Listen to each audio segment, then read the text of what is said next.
Bom dia, amém? Queria compartilhar uma palavra aqui hoje. Alguém estava no culto da noite há 2 semanas? Não?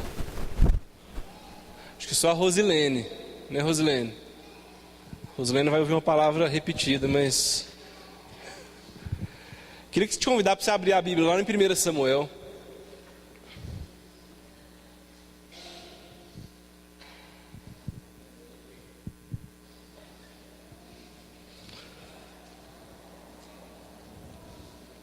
Capítulo 13.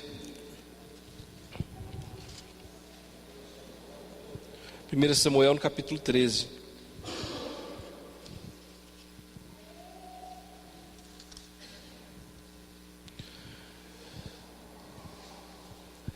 A gente vai ler o versículo 14, amém? Então diz assim: agora, porém, não subsistirá o teu reino. O Senhor já buscou para si um homem segundo o seu coração, e já lhe ordenou que seja príncipe sobre o seu povo, porque não guardaste o que o Senhor te ordenou. A gente vai aprender aqui um pouquinho hoje de manhã sobre a vida de Davi. Eu sei que, quantos aqui conhecem a história de Davi?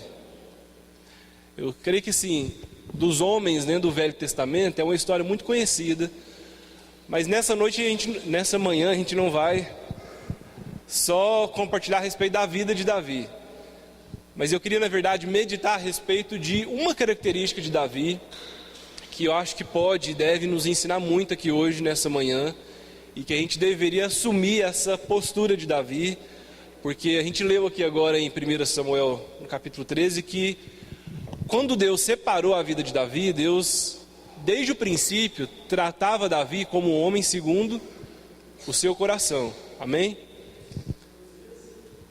Capítulo 13, versículo 14. Então é o seguinte: quando a gente acha que alguém é um homem ou uma mulher segundo o coração de Deus, a primeira coisa que a gente precisa entender aqui hoje é o seguinte: a gente tem muito que aprender com esse homem.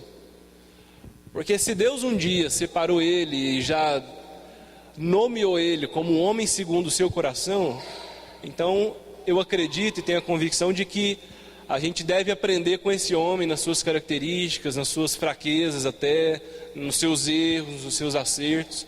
E eu creio que a vida de Davi tem muito para nos ensinar, então a gente queria meditar um pouquinho a respeito da vida dele hoje. Então vamos um pouquinho aí para frente, no capítulo 17.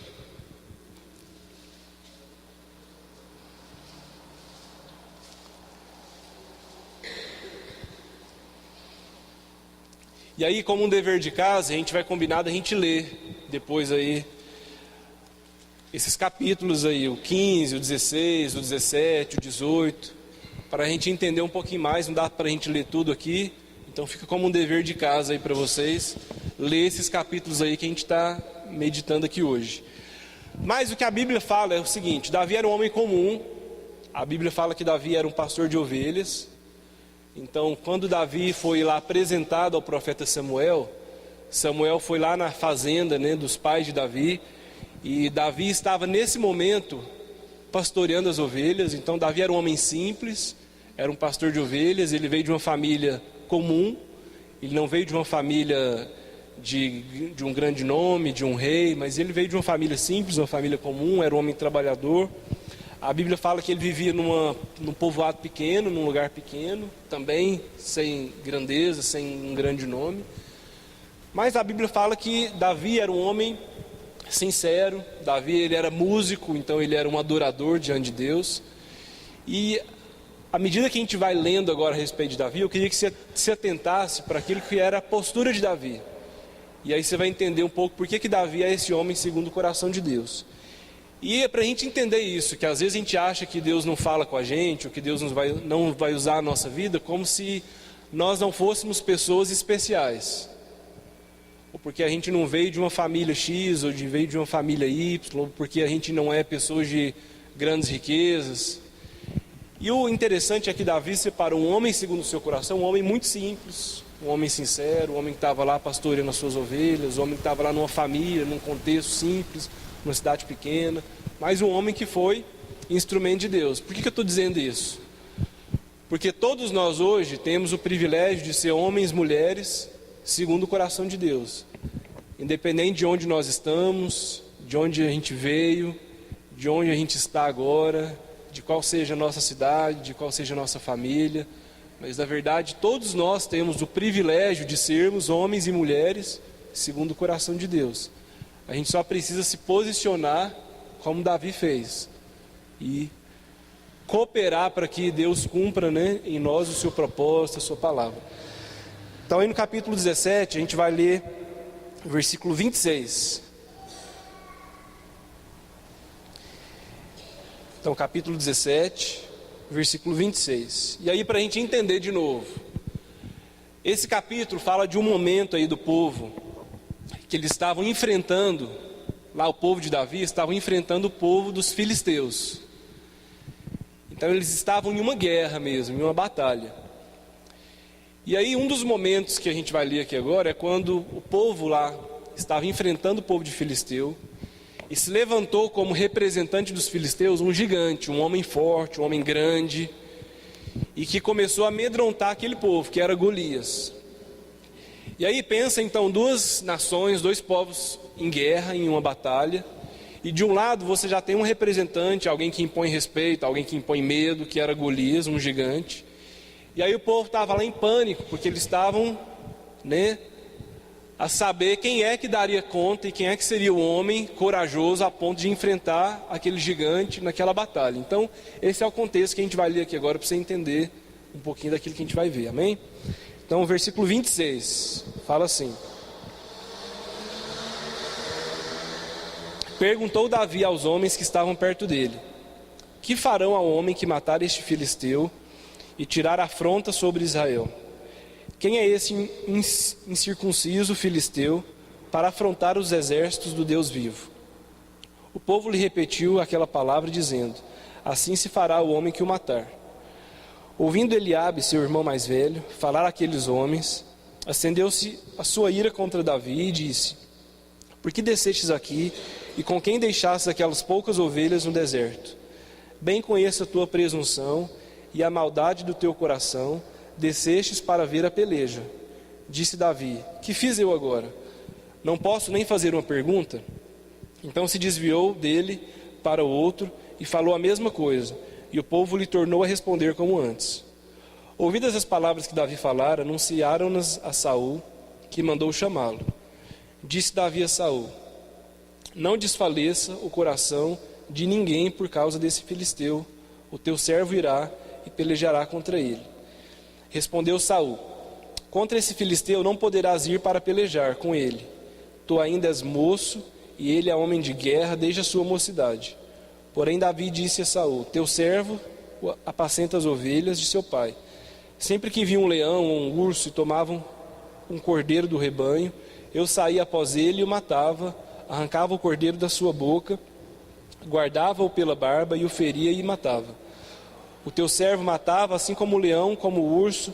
Esse circunciso filisteu será como um deles, porque afrontou o exército do Deus vivo. O Senhor que me livrou das garras do leão e das garras do urso me livrará da mão desse filisteu. Disse Saul a Davi: Vai-te, o Senhor seja contigo. Vamos lá agora para o versículo 41. O filisteu também vinha se aproximando de Davi, e o seu escudo ia diante dele. Olhando o filisteu e vendo a Davi, o desprezou, porque era moço ruivo e de boa aparência. Disse a Davi: Sou eu algum cão para que tu vires a mim com paus? Ou filisteu, pelos seus dezes, amaldiçoou a Davi. Disse a Davi: Vem a mim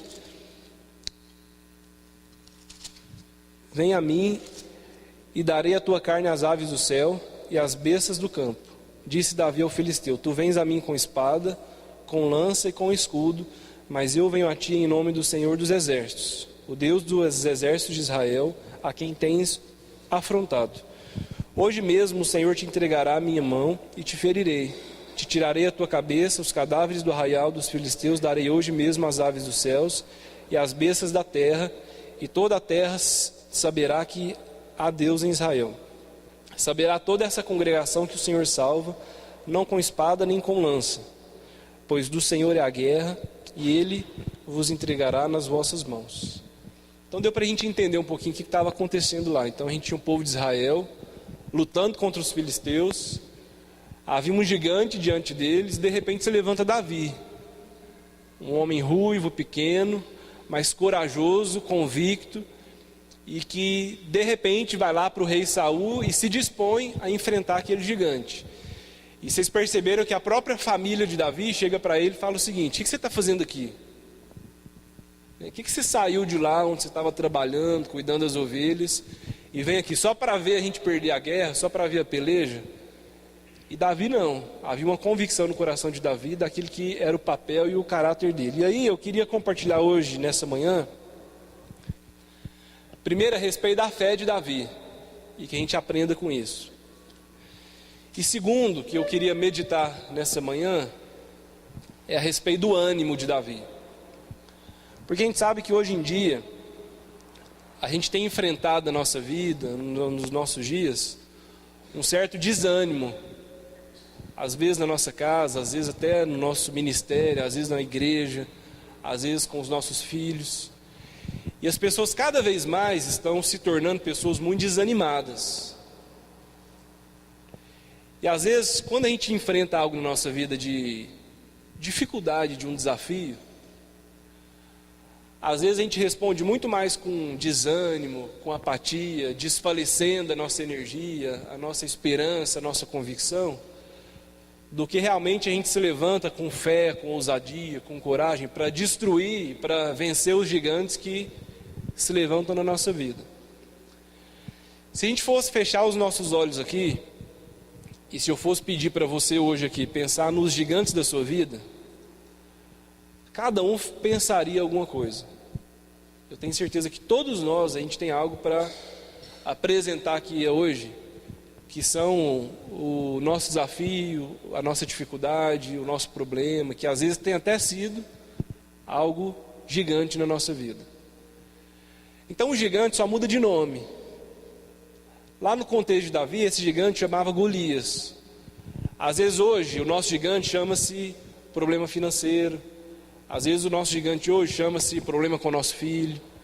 Às vezes o gigante hoje lá com a nossa vida chama-se depressão, chama-se problema conjugal, chama-se divórcio. Quantos gigantes a gente poderia apresentar aqui hoje que são os nossos gigantes? Que mudam apenas de nome, de endereço, mas que de certa forma são gigantes. E algo que eu tenho aprendido é que a gente tem que parar um pouco de julgar o gigante do outro, né? Porque às vezes o seu gigante, Júlio, Jeane, são diferentes dos meus. Às vezes eu posso olhar para o problema, às vezes, do outro e de certa forma até menosprezá-lo, porque eu conseguiria fazer e vencer aquilo sem dificuldade. Em contrapartida, aquilo que são os meus gigantes e as minhas crises, às vezes para você não enfrenta problema nenhum, dificuldade nenhuma em resolvê-los, em solucioná-los. Está entendendo isso? E muitas vezes a gente fica julgando o gigante do outro, não é assim? Às vezes a gente vê o desânimo, o cansaço, a apatia daqueles que estão à nossa volta e a gente julga apenas os gigantes dele. E a gente precisa entender que o problema da nossa vida e o problema desse mundo, o problema das pessoas, não tem sido os seus gigantes. Porque isso depende da perspectiva, depende da vida, depende da caminhada de cada um, depende do quanto a gente amplifica as coisas na nossa casa, na nossa vida. Mas o que tem sido o problema em todos nós, independente do gigante que tem assolado a nossa casa, tem sido o nosso posicionamento, quando a gente enfrenta esses problemas e essas dificuldades. E aí algo que eu queria assim, animar hoje a igreja, e eu tenho animado muito a minha vida, e tenho tentado todos os dias abrir os olhos e declarar essa palavra, é que nós precisamos ser pessoas animadas em tudo na nossa vida. Porque Deus não nos permite, queridos, passar por pessoas ou dar um testemunho de desânimo na nossa vida. Se a gente for rever assim os problemas que hoje a gente enfrenta como igreja, como cristãos, esses gigantes não são diferentes dos problemas que os incrédulos ou que às vezes aqueles que não conhecem a Jesus também enfrentam e passam. E o interessante é que às vezes as pessoas têm olhado para nós, igreja de Jesus, nesses últimos dias, porque a gente crê assim, não é isso? E às vezes as pessoas estão percebendo o seguinte, que assim como eles, a maneira como nós respondemos às nossas dificuldades é exatamente igual. E aí a gente começa a ver um problema de testemunho que Davi não teve. Porque enquanto estava todo mundo lá em pânico, com medo, tremendo as bases por causa daquele gigante, Davi, com a sua convicção em Deus, ele se levantou e foi enfrentar aquilo que ele precisava enfrentar. Então acaba que as pessoas deveriam ver em nós, igreja, hoje, um testemunho daqueles que enfrentam os mesmos problemas que eles, os mesmos problemas, mas que se comportam e que dão um testemunho diferente diante desses mesmos Golias e diante desses mesmos problemas. E aí no mundo de hoje, a melhor e a maior pregação é o testemunho de Davi.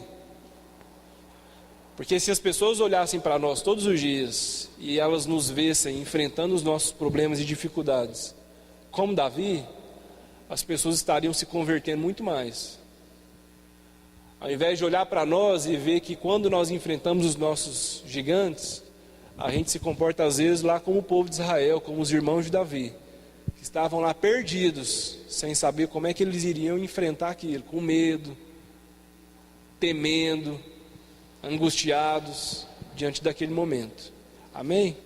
Então essa é uma palavra de encorajamento de Davi, porque nós precisamos nos levantar como Davi e dar um testemunho de ânimo na vida das pessoas. Amém? Dar um testemunho de alguém que é animado, mesmo passando pelos mesmos problemas daqueles que não conhecem a Jesus. Amém?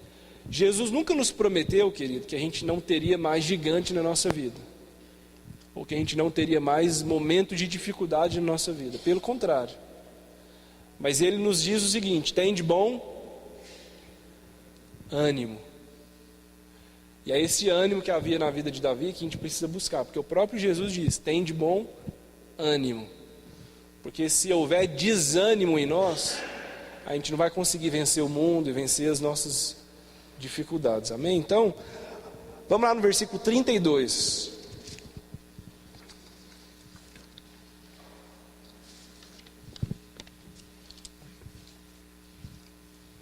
Versículo 32 diz assim: disse Davi a Saul: não desfaleça o coração de ninguém. Olha para quem está do seu lado, olha para ele aí, e fala o seguinte: não desfaleça o vosso coração. E eu queria que você gravasse isso.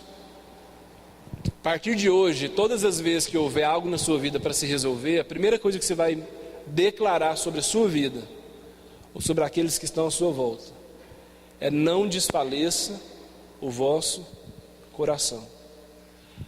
Porque a primeira reação que a gente tem quando a gente enfrenta qualquer dificuldade na nossa vida é ficar com o nosso coração desfalecido. Aí a gente entrega os pontos, aí a gente começa a pensar bobagem, aí a gente começa a entrar em crise, aí a gente revê aquilo que um dia foi ruim e acha que vai ser de novo. Então, profetiza sobre a sua vida: não desfaleça o vosso coração. Vamos abrir lá em Tiago, no capítulo 1. Tiago, no capítulo 1, no versículo 2 até o 4, a gente vai ler.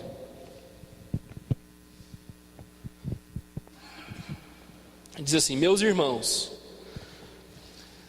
tende por motivo de grande alegria o passardes por provações, sabendo que a prova da vossa fé desenvolve a perseverança.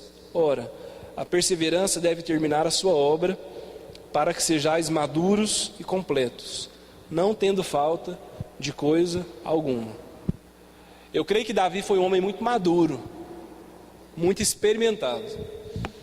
Se a gente perguntasse aqui hoje quem gostaria de ser maduro diante de Deus, todo mundo levantaria a mão, amém? Todo mundo, não é isso? Então quem aqui quer ser maduro? Eu quero. Acontece que a Bíblia define maturidade como alguém que desenvolve a sua perseverança. A Bíblia define maturidade como alguém que termina o seu chamado, a sua obra, desenvolvendo durante todos os seus dias perseverança. E aí o autor desse livro diz o seguinte: que você tenha alegria. Algumas versões dizem assim: tende por motivo de grande gozo ou de grande alegria, o passardes por tribulações. E aí acontece o contrário na nossa vida, que todas as vezes que a gente enfrenta qualquer problema, a gente não consegue olhar para nós e dizer o seguinte: eu me alegro em enfrentar os gigantes da minha vida. Isso não é fácil. Isso não é nem um pouco fácil. E aí eu não estou dizendo que a gente vai começar a rir igual um bando de doido, não. Mas que a gente vai meditar no nosso coração da alegria que a gente vive todos os dias por ter Jesus e por receber essa palavra, e dizer que nós nos alegramos em saber que aquele gigante, na verdade, é o motivo de desenvolver a nossa perseverança. E que, na verdade, aquele problema ou dificuldade, a tribulação, na verdade, é um instrumento para nos deixar maduro. E aí, quem conhece aquela canção que diz assim: cada vez que a minha fé é provada, Deus me dá a chance de crescer um pouco mais. E é isso mesmo. Porque todas as vezes que nós somos tentados e provados, a gente desenvolve em nós a perseverança e a gente se torna homens e mulheres maduros e completos. E a gente não tem falta de coisa alguma. E é isso que os nossos filhos e que os nossos amigos precisam ver em nós. Pessoas que são maduras porque enfrentam dificuldades todos os dias, mas que nessas dificuldades envolvem esperança, convicção, perseverança. Amém? Vamos ler lá no versículo 12, que fala assim: bem-aventurado o homem que suporta a provação, porque depois de ter passado na prova, receberá a coroa da vida que o Senhor prometeu aos que o amam. Esse ano a gente tem meditado a respeito de uma palavra que diz que nós prosseguiremos. E a Bíblia aqui mais uma vez diz que aquele que enfrenta problemas, na verdade ele não é amaldiçoado. Quantas vezes a gente fala isso na nossa casa? Parece que nós estamos amaldiçoados, nós estamos com dificuldade, e na verdade é o contrário. Porque bem-aventurado o homem que suporta a provação. E a gente deveria declarar o contrário, que nós somos abençoados em passar por aquela dificuldade, porque nós provamos a nossa fé, a gente cresce, a gente amadurece, e lá no final vai haver uma recompensa para aqueles que suportam essa provação. Vamos abrir lá em 2 Coríntios, volta um pouquinho aí. 2 Coríntios capítulo 4.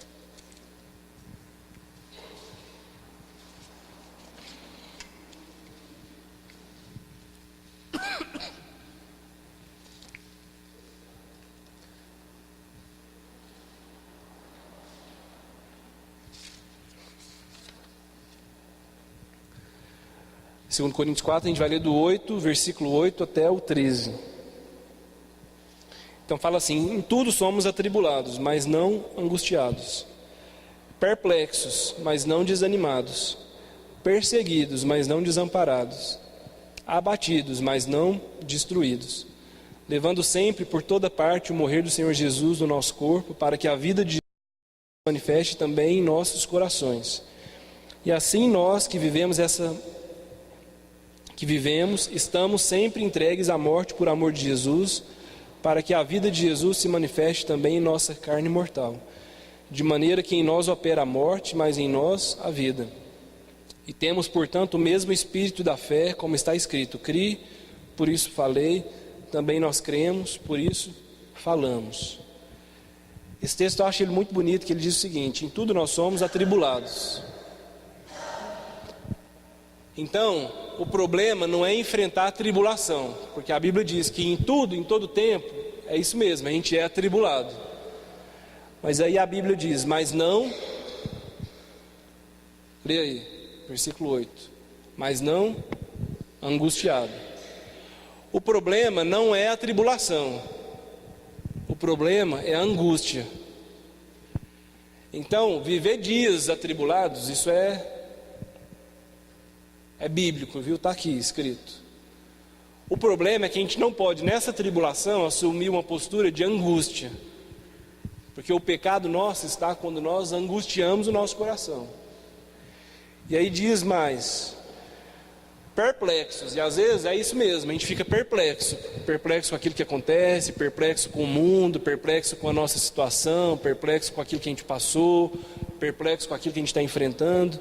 Mas aí diz: mas não desanimado. Então, querido, ainda que você fique atribulado, ainda que você fique perplexo com esse mundo, o que você não pode permitir é que seu coração esteja angustiado e ao mesmo tempo desanimado. Porque é esse o problema que às vezes a gente assume na nossa vida. Que às vezes quando a gente enfrenta as coisas, a gente olha uns para os outros e a gente vê o quê? Angústia. E aí entra todo um ciclo vicioso, né? Que a angústia nos leva a ficar preocupado, e aí a gente preocupa ainda mais, a gente fica mais atribulado, a gente fica mais angustiado, a gente começa a ter medo, a gente fica sozinho, a gente fica deprimido, a gente fica cansado, a gente fica desfalecido. E aí a gente começa a entrar numa daquele que não assume aquilo que deveria assumir, uma palavra que já foi liberada na nossa vida. E aí ao mesmo tempo a gente não fica só perplexo, mas a gente fica perplexo e a gente também para. E aí a perplexidade às vezes produz desânimo. A gente olha uns para os outros, a gente vê desânimo, angústia, tristeza. E é isso que a gente deveria, né, amarrar na nossa vida, não permitir isso na nossa vida. Amém? E é por isso que a Bíblia diz, Davi disse, não desfaleça o vosso coração. Vamos voltar lá no livro de Samuel. Volta lá rapidinho.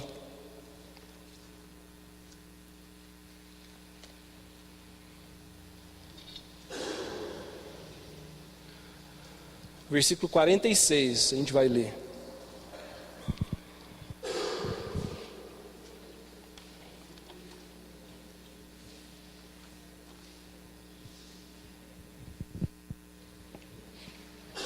Vamos ler o 45 primeiro. 45 diz assim: capítulo 17. Já deixa esse capítulo marcado aí, capítulo 17. E agora a gente vai ler o versículo 45.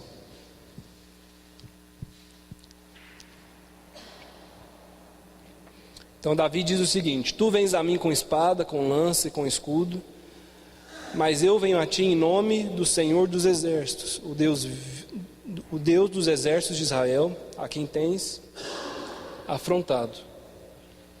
Olha para quem está do seu lado. Declara assim: vá, no nome, mas fala com ânimo. Fala para ele: vai, em nome do Senhor dos exércitos. Todas as vezes que a gente fosse sair da nossa casa, sair da nossa zona de conforto, todas as vezes que a gente for enfrentar algo na nossa vida, a gente deveria ter essa convicção também. Em nome de quem a gente tem ido. Porque a gente sabe que os gigantes, eles mudam de nome, e eles também mudam de estratégia para nos afrontar, para nos gerar perplexidade, para nos gerar angústia. E a Bíblia diz que o inimigo é aquele que anda ao nosso derredor, né, buscando sempre quem ele vai tragar, quem ele vai roubar, quem ele vai matar, quem ele vai destruir. Então a gente deveria todos os dias olhar para todos os nossos problemas, por mais pequenos ou por mais relevantes que sejam, e declarar essa palavra de Davi também. E dizer: eu vou em nome do Senhor dos exércitos.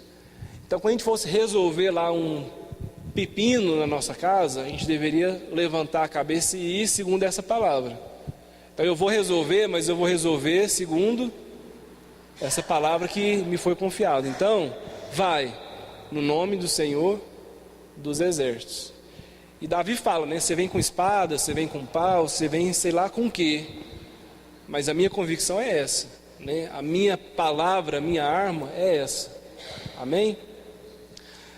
Versículo 46 diz o seguinte: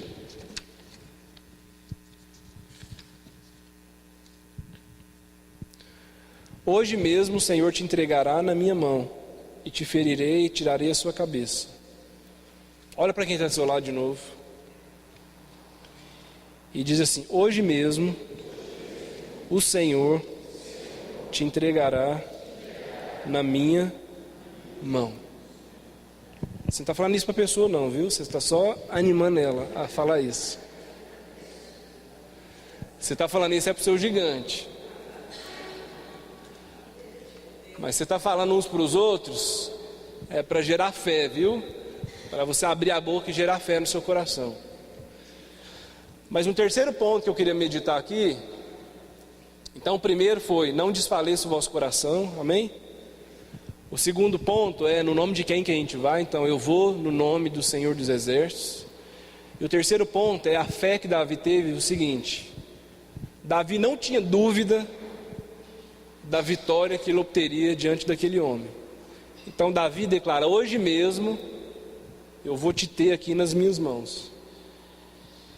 E aí uma coisa que acontece na nossa vida é que a gente posterga muitas vezes a resolução das nossas crises. Porque muitas vezes a gente está em crise, e ao invés de querer resolver essas crises, a gente muito mais perpetua, e a gente muito mais engorda elas, a gente muito mais coloca brasa nelas, do que realmente ter uma postura de alguém que resolve essa crise. Às vezes quando a gente briga uns com os outros é assim, não é? A gente fica jogando brasa, a gente fica jogando mais conversa, a gente fica jogando mais falatório, e a gente não se impõe para dizer o seguinte, é o seguinte, hoje mesmo a gente vai resolver isso na nossa vida. E aí muitas vezes a gente não resolve as coisas na nossa vida por falta de fé e de convicção, de que hoje a gente tem a oportunidade de resolver aquilo que são os gigantes da nossa vida. Você crê nisso? Amém. Então a gente deveria olhar para tudo isso da nossa vida e dizer isso, hoje mesmo eu quero resolver isso. E aí eu não estou dizendo que resolvendo as coisas simplesmente vão se tornar fáceis, mas estou dizendo que estarão resolvidas. E o fruto disso que vai ser resolvido na sua vida, isso vai aparecer na sua casa, na sua vida.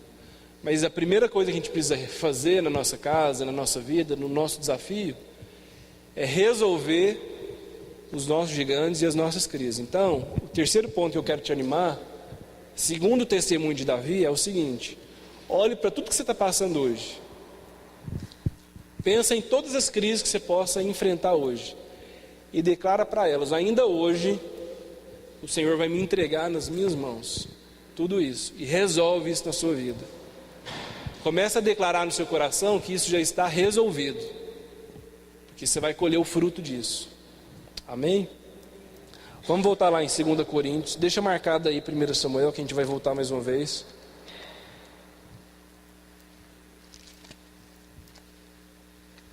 Vamos lá de novo, 2 Coríntios, capítulo 5.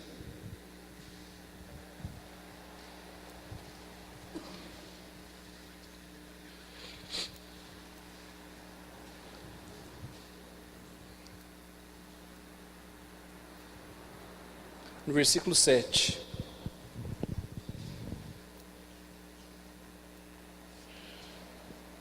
Diz o seguinte: andamos por fé e não por vista. Amém? Então essa é uma convicção, querido, que a gente precisa assumir na nossa vida. Que por mais que a gente fique cantando a respeito de fé, que a gente fala a respeito de fé, se eu perguntar qual que é o conceito de fé, eu tenho certeza que a maioria das pessoas aqui sabem falar de cor e salteado. Porque fé é a certeza daquilo que se espera, é a plena convicção daquilo que não se vê, e é isso mesmo, está certo, o conceito está absolutamente correto. Mas a questão é não só saber o que é fé, mas saber testemunhar a fé na nossa vida. Porque a Bíblia diz que muito mais do que conhecer a respeito de fé, a Bíblia diz que nós andamos por fé. Então nós testemunhamos fé todos os dias da nossa vida, e não por vista. Quando Davi viu aquele homem, e quando Davi viu aquele gigante, viu aquele exército, viu aquele povo, Davi não assumiu aquele momento lá, e Davi não foi no nome do Senhor dos Exércitos por vista, por visão. Porque vamos combinar que se Davi tivesse olhado por vista, assim, se ele tivesse agido, segundo a sua visão humana, ele teria voltado para trás para cuidar das ovelhas que estavam lá no deserto. Porque aquele homem era muito maior que ele lutava há vários anos, estava todo armado, mas Davi não se limitou, querido, a testemunhar para aqueles homens ali a respeito da sua visão carnal, humana, falha, medrosa, angustiada, desanimada. Mas Davi deu um testemunho para aqueles homens que ele era um homem segundo o coração de Deus, porque ele andava por fé. Então, por fé, querido, sem olhar para o tamanho daquilo, ele correu e foi. E a Bíblia diz que foi bem isso mesmo. Davi abriu mão de todo, aparato que as pessoas até quiseram dar para ele. Mas Davi, de uma maneira bem simples, começou a correr com as pedrinhas na mão e correu, segundo a fé que havia no coração daquele homem. Então a gente precisa aprender isso, a declarar que hoje a gente vai resolver o nosso problema, de que hoje as coisas da nossa vida vão mudar, porque a gente não anda segundo aquilo que a gente está vendo, mas a gente anda segundo aquilo que a gente crê, segundo a fé que está em nós. E esse é o cuidado que a gente precisa testemunhar lá fora. Porque as pessoas deveriam nos achar loucos, As pessoas deveriam olhar para nós e nos achar realmente pessoas que agem de maneira muito diferente, como Davi. Porque as pessoas deveriam olhar para nós e ver que nós andamos por fé. Quantas vezes as pessoas vêm compartilhar com a gente algum problema e elas ouvem de nós exatamente aquilo que elas ouvem de todo mundo? Quantas vezes as pessoas vêm assim com uma palavra de desânimo, às vezes com a palavra de derrota, de condenação, e aquilo que elas ouvem de nós é isso mesmo, é difícil. É muito difícil. Quantas vezes a gente fala isso para as pessoas? Quantas vezes a gente começa a assumir na vida das pessoas que o seu desânimo, que a sua angústia, que a sua falta de ânimo, querido, é também a nossa, porque afinal de contas, se eu estivesse no seu lugar, eu também teria medo, viu? Eu também não saberia o que fazer. E por mais que não sejamos nós, às vezes, no lugar dela, a gente deveria empenhar uma palavra de ânimo para ela. Dizer o seguinte: olha, às vezes eu não sei nem o que te dizer, mas o que eu quero te dizer é que você deve andar por fé, e não segundo aquilo que você está vendo, segundo as circunstâncias da sua vida hoje. Porque a gente deveria salgar a vida dessas pessoas, porque nós somos o sal dessa terra. A gente deveria iluminar essas pessoas e não abrir a nossa boca com a palavra de treva de novo. Amém? Vamos voltar lá, a última vez a gente vai voltar lá em 1 Samuel.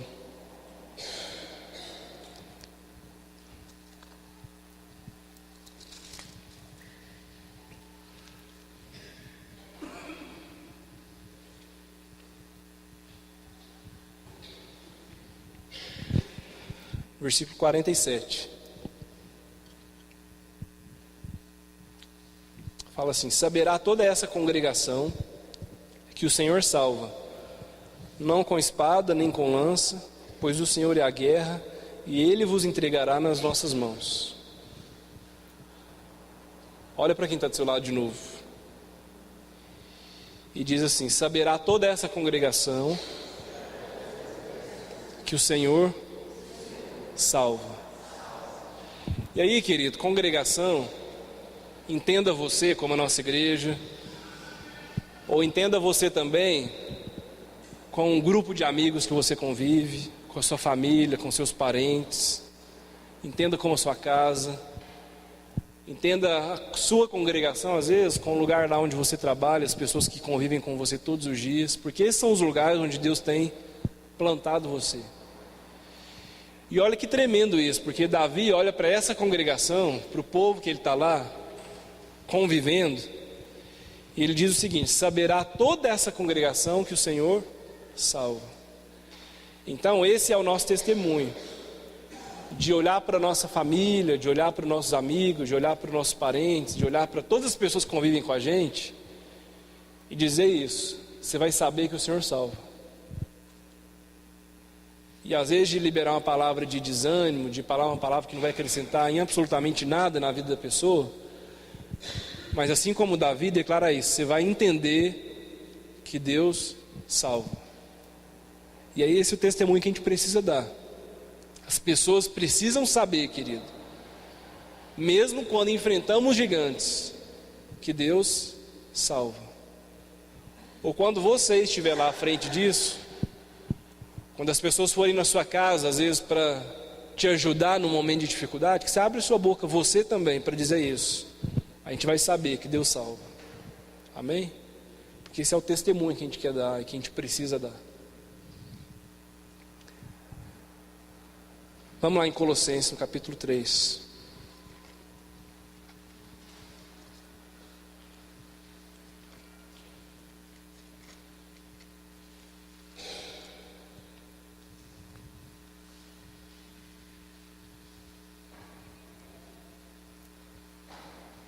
Desculpa, Colossenses, no capítulo 4.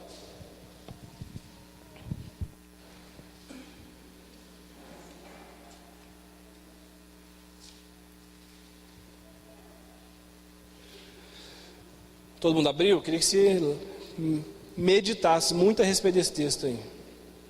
Então, Colossenses 4, versículos 5 e 6, fala assim: andai em sabedoria para com os que estão de fora, aproveitando bem cada oportunidade. A vossa palavra seja sempre agradável, temperada com sal, para que sabeis como deveis responder a cada um. Aí a Bíblia não fala que a gente deveria aproveitar bem as oportunidades boas, mas que a gente deveria aproveitar cada oportunidade que a gente tem com os que estão de fora, lá com a nossa congregação, com os nossos amigos, com o nosso trabalho, com o nosso vizinho, seja lá com quem for. E a Bíblia diz o seguinte, que a nossa palavra seja sempre temperada. Então, querida, a gente deveria entender na nossa vida que até quando a gente enfrenta um gigante, a gente é testemunho para um povo. E até quando a gente está lá servindo de uma casa ou de uma família que está enfrentando algo difícil, mesmo nessa circunstância, a gente deveria entender que a gente também deveria aproveitar bem essa oportunidade para temperar, para testemunhar, para fazer algo diferente na vida dela. E aí você pode me questionar o seguinte: isso é fácil? Nem um pouco. Eu tenho que melhorar nisso? Muito. Todos nós precisamos nos vigiar, né, a cada dia, para que a gente viva essa palavra mesmo com coerência. Mas essa é a palavra, né? Que a gente deveria aproveitar até esses momentos para dar uma palavra temperada, que faça diferença. E assim foi Davi. Porque Davi estava lá vivendo o mesmo problema que aqueles homens, era o mesmo gigante. A diferença é que Davi temperou aquele povo, Davi salgou aquele povo, Davi soube muito bem o que dizer, o que falar, independente de todas as circunstâncias que estavam acontecendo ali. Davi foi até provado, né? Davi foi até questionado nas suas motivações. Mas ainda assim, Davi aproveitou muito bem aquela oportunidade para fazer a diferença na vida daqueles homens. Em Provérbios, não precisa abrir não, Provérbios 12, 18 diz o seguinte: há alguns cujas palavras são como pontos de espadas, mas a língua dos sábios é saúde. Às vezes, quando a gente vai testemunhar da nossa vida e da nossa dificuldade, a nossa língua, querida, às vezes é como uma espada, que vai só ferir ainda mais, que vai só desanimar ainda mais, que vai só separar ainda mais. E na verdade, a gente deveria ser sábio para que a nossa língua fosse saúde na vida das pessoas. Saúde. E a gente só deveria abrir a boca nessa circunstância se fosse para promover uma palavra realmente saudável, temperada, coerente. Amém? Porque esse é o nosso maior e mais difícil testemunho. Eu não tenho dúvida disso. De que essa palavra que eu estou pregando aqui hoje, ela é muito difícil. Mas apesar dela ser muito difícil, e é difícil para mim, para você, para todos nós, ela é uma palavra muito eficaz. Porque no dia que a gente conseguir temperar a nossa vida, temperar a nossa palavra, o nosso testemunho, nesse momento do Golias aqui, eu não tenho dúvida de que a gente vai com certeza fazer diferença na vida da nossa congregação. Mais do que, às vezes, anos que a gente passa do lado daquela pessoa. Às vezes mais do que toda uma vida que a gente tenha falado para ela. Mas é nesse momento aqui de perplexidade, de tribulação, que a gente vai conseguir, querido, salgar e fazer uma grande diferença na vida das pessoas que estão à nossa volta. Para a gente finalizar, vamos lá em Efésios. capítulo 4.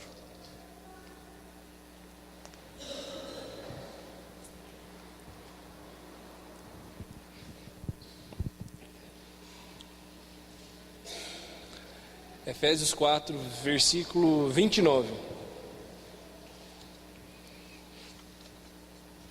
Então fala assim: não saia da vossa boca nenhuma palavra torpe, mas só que for boa para promover a edificação, conforme a necessidade, para que beneficie a outra. Então, querido, conforme a necessidade, a gente tem sim que abrir a nossa boca. Mas só abrir a nossa boca se for para edificação, para promover as pessoas. E aí eu queria que você prestasse muita atenção agora, que isso é algo que eu vejo, que acontece, que várias vezes quando as pessoas vão se aconselhar com a gente, ou vão abrir o seu coração, ou vão abrir uma dificuldade,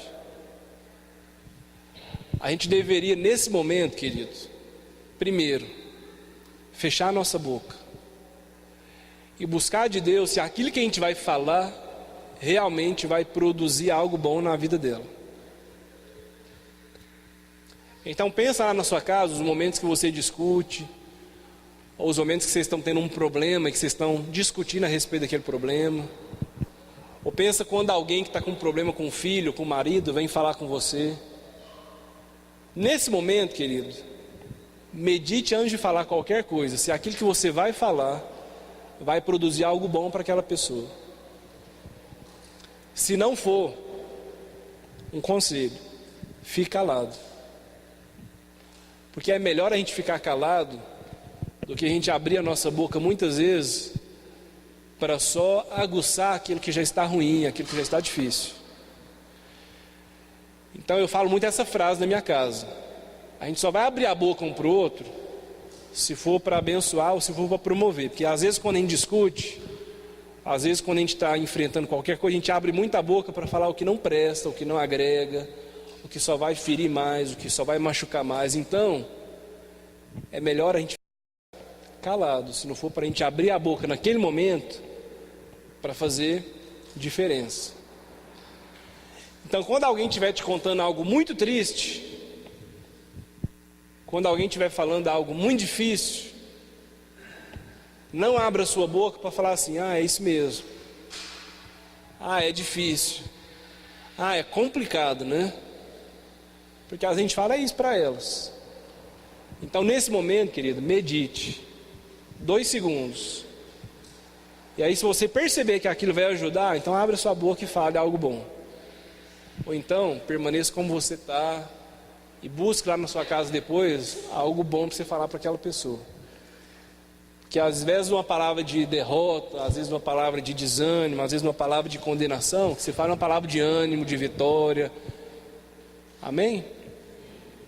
É isso que eu queria aprender hoje aqui com você a respeito da vida de Davi. Primeiro, não desfaleça o vosso coração, amém? Segundo, vá no nome do Deus poderoso, Senhor dos exércitos. Terceiro ponto, ainda hoje o Senhor vai me entregar isso nas minhas mãos. Então tenha fé, convicção, resolva a sua vida. E o quarto ponto, que você vai declarar diante da congregação que Deus salva. Amém? E que você realmente faça diferença na vida de todos aqueles que têm o privilégio de compartilhar os seus problemas, né? As suas dificuldades, as suas crises. Porque afinal de contas, todos nós estamos todos os dias, né, suscetíveis a isso. Como a gente falou aqui, o problema não é viver a tribulação, mas o problema é ficar desanimado ou angustiado com isso. Amém? Então eu queria que você ficasse de pé.